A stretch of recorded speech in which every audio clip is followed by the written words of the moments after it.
nag-iiyakan yung mga loyalistang. Bakit daw nagkakanlong ng kriminal o ng akusado ang Senado? Bakit daw noon si Trillanes ay naaresto at na-serve ang warrant doon sa Senado?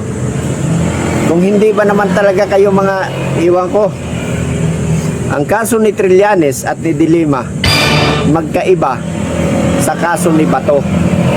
Ang reklamo doon sa dalawang bugok na yon, si Trililing at si Saba, ay dito sa lokal natin na korte. Yang kay Bato, banyaga. Kaya meron po diyang mga proseso na kailangan munang gawin. Yun ang tinatawag nila na Rome statue ba yun? Yung estatwa, yun ba yun? Ay. Hindi nyo kasi inaalam eh. Kaya pati ako tuloy nalilito. Alamin nyo muna bago kayo mag-iiyak.